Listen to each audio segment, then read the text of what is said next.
Thousands of air travelers were still trying to get home, but rising COVID-19 infections and winter weather, well, they're standing in the way.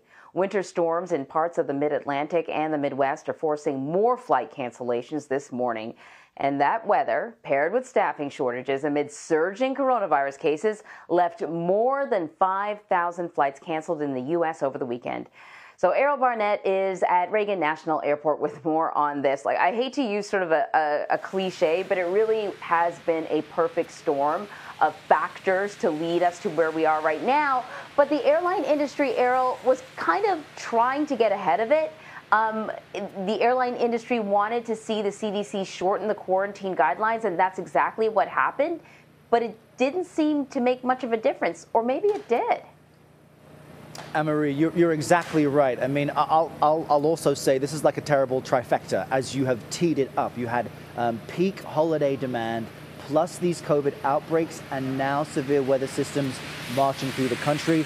Airline schedules just could not keep up. And we do wonder what would have happened if the CDC, facing pressure from the airlines, did not reduce its recommended quarantine window from 10 to 5 days. We just don't know because airlines aren't sharing the exact details and data with us on how many staffers came back who wouldn't have. So we just don't know. But what's clear is that despite airlines offering financial incentives to staff, getting more people to the front lines. They've told me about executives and managers getting training so they can deal with passengers directly, doing what they can to help. Despite all of that, we've seen an average of more than 1,000 cancellations per day since Christmas and more than 5,000 cancellations over the weekend. Really quite stunning and ominous when it comes to the travel conditions for the rest of the year.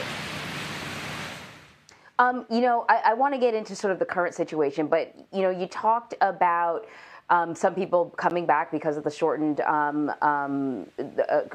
shortened period off. You talked about cash incentives, and it just occurred to me that, you can change the regulations, but that came as a surprise to a lot of people, dropping the days down to 5 days. And changing regulations is one thing, but people have to buy into it. How are the workers feeling about coming back earlier than they had expected? The flight attendants, other people who work at the airport, were they embracing this change? Well, Anne-Marie, they're exhausted. We spoke last week with the president of the Flight Attendants Union, who was displeased at this CDC guidance, specifically because it appeared, to Sarah Nelson's point of view, that this was a gift to corporate America. The airlines wanted this reduced quarantine and isolation window so they can get staffers back. Sarah Nelson says, look, flight attendants, flight crew are already exhausted. They already face pressures to get back to work when they don't feel well, and now there's fewer protections. And so certainly the people who have to get to work and greet passengers and problem solve are on the front lines. They truly are frontline workers, and they are now having to deal with continued pressure despite the dramatic spread of the Omicron variant. In Denver, for example, over the weekend, there was footage of hundreds of bags at baggage claim that were still in the area as the customer service agents tried to get passengers, give them $300 vouchers to pick up their bags and come back later when their flights were ready to go. And that was because there weren't enough Southwest staffers at the airport because they were stuck in inclement weather and they couldn't get to work. And so it's just all these multitudes of problems that are facing everybody. We see it in all aspects of society, but specifically the airline industry, because they've just every few months had some type of pressure, added pressure like this on their schedules, on their time, on their energy. Yeah, and of course, when these things happen, there's always a domino effect. Anyone who's had a flight canceled knows about the domino effect. Maybe you miss your connecting flight, or you got to spend hours on the phone trying to get someone to, put you on an alternate flight. So in light of the domino effect, how long will it be before we are sort of cleared of this problem, that everyone gets to where they need to go? When will we get some relief? And you make a really good point about the amount of time it takes on the phone to get to customer service.